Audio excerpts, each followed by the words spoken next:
Next objective, take back Port Arthur.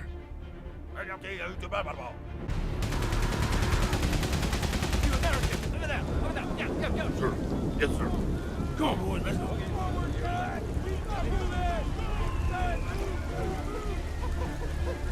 But with British Indian Regiment.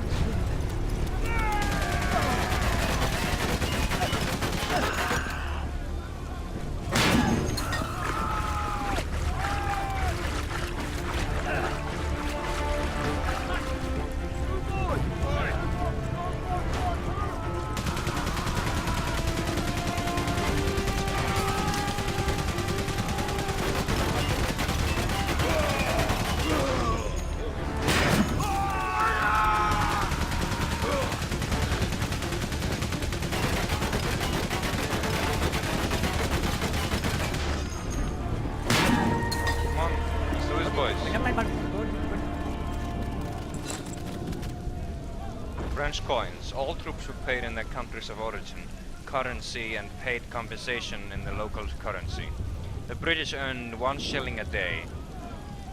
Well, in nowadays currency, the standard of King's shilling and 20 francs every fortnight. These 20 francs had a face value of 40 pounds, roughly 50 euros, $70, and were used as the main currency for the locals, eager to barter whatever few goods they could trade. Business always prevailed, so the locals near the combat zone would agree on payment in foreign currencies as well.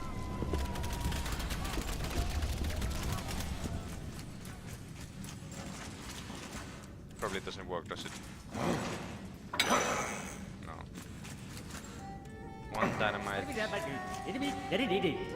2. 2.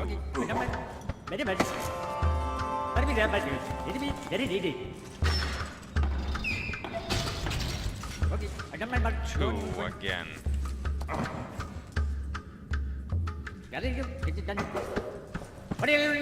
You asked for 2. What? 3. What a meanie.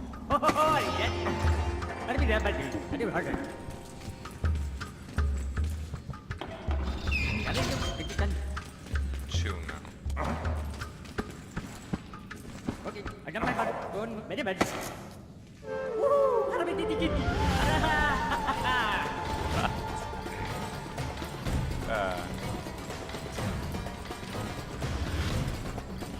Oh god.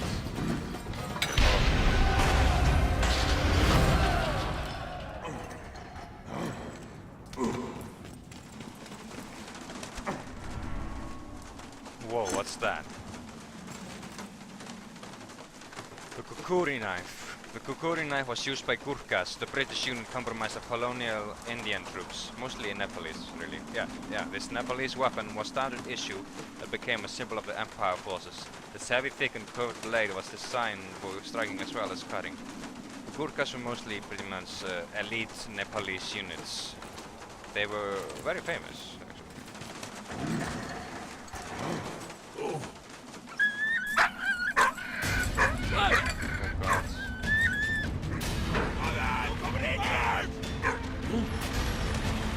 Oh no! Oh no! How do I shoot? How do I shoot? How do I shoot?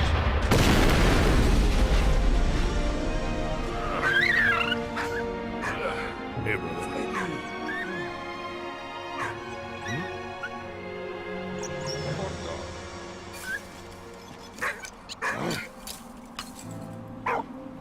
We saved him. Oh god, I thought he was actually going to die. Oh.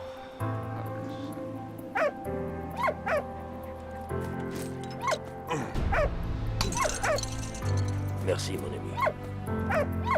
To Ragnar.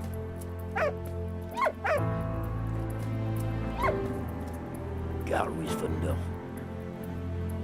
Yeah, come this.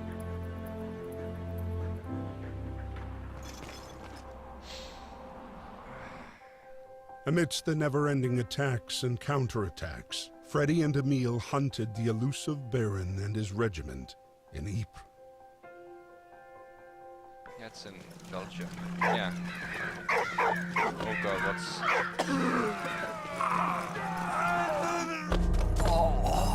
On April 22nd, 1915, chlorine gas was used for the first time by the Germans. Oh god. Okay.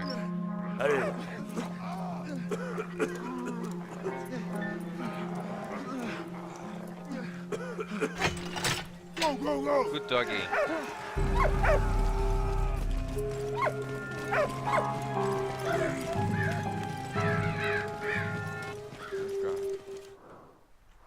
Diaries. What a March 10th, 1915. What a life. My life, what a day. My life was saved twice a day. First by an American soldier, then by a dog. But I'm free at last. I saw Carl before the bombing. I hope he made it alive. I'm going to try and find him. You mean first by a dog, then by an American. But okay. Same day.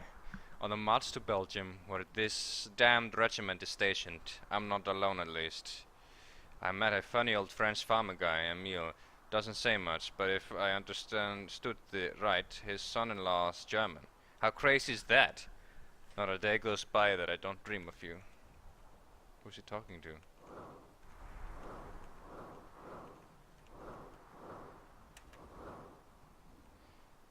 September 7th, 1914. I missed him then by a whisker. It won't happen again.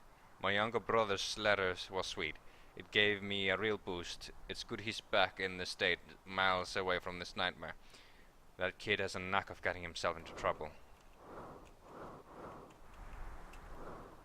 At last I found a meal. Just moments before the shells started flying. I hope he's managed to dodge the bombs. The letter he showed me filled me with my heart with joy. Marie as well, and Victor is growing up at mothers. A meal there. I'm sorry I'm reading it in wrong order. They're right in front of me, sprawling on the ground. Why did his regiment have to come up against mine? I hope he pulls through. He's one tough cookie. He must find out I must find out what prisoner of war camp he's been taken into. Today the Germans invaded San Miguel. Fortunately, the troops spared the farm. I took shelter in the cellar front with Victor. Now what's going to happen? God. Get out of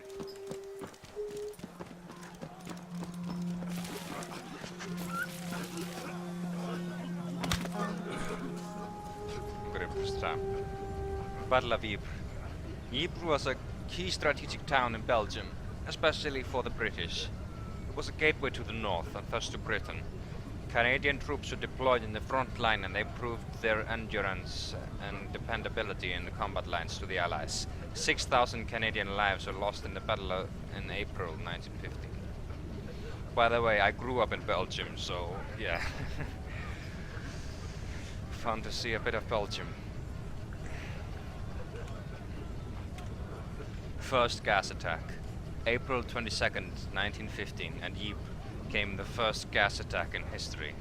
5,730 cylinders of chlorine gas were opened by the Germans in favorable winds. Chlorine gas caused burns to the eyes, skin and lungs, even through clothes and rubber boots. The effects were devastating. The only defense found by the Canadians was to cover their noses with urine-soaked handkerchief. Zeppelin bombardment. Zeppelins were invented in 1900 by the German Count von Zeppelin. But the first long-distance flight didn't take place until 1908. Zeppelins weren't much slower than the aircraft of the period, and were first used in reconnaissance. They could also fly at higher altitudes, so from 1915 they were used to bomb civilians in London and Paris. The Dogs of War. It is estimated by 1918 the Germans had deployed 30,000 dogs, while the Allies employed 20,000. Dogs were recruited from dog pounds and the police force, while many families also enlisted their pets. Dogs had a number of roles as sentries and scouts, in postal liaison and equipment transport, in locating casualties and explosives, and as mascots. The main breeds deployed were German Shepherds, Doberman, Pinschers, and Bouval.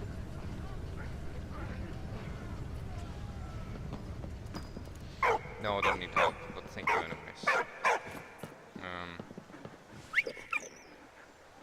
How do I get this away? Hey, what?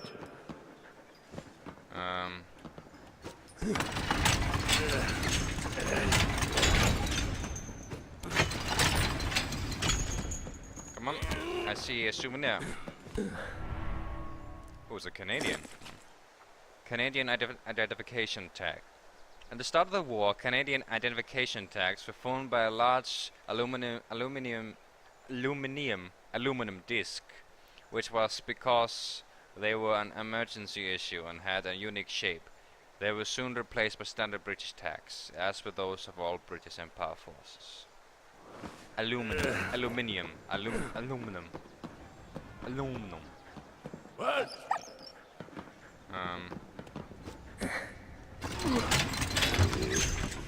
What? What?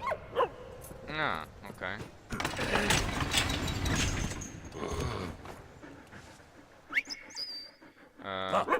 One. I'm gonna try and go down. Oh no.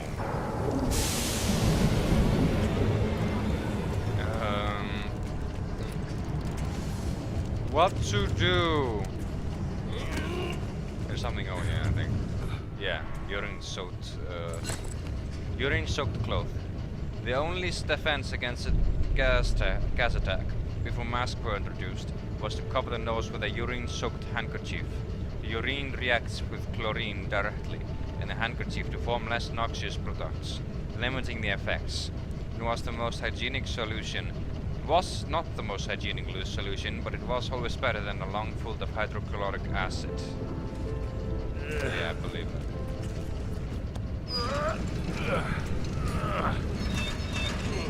What am I doing with this? Oh, I see.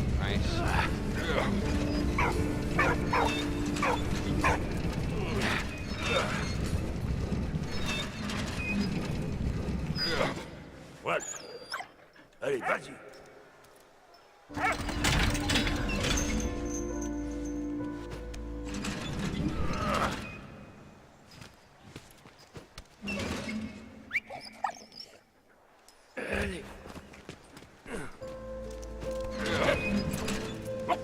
Hey, what? No, one.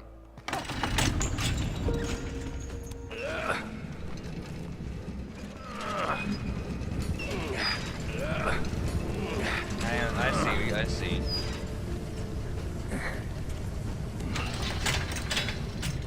Okay.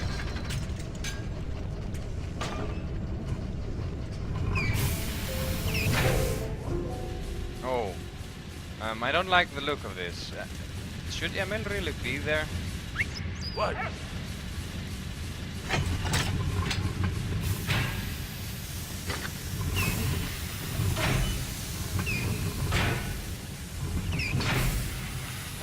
What? Does he?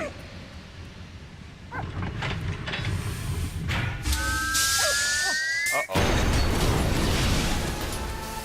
Yeah! Come on, guys!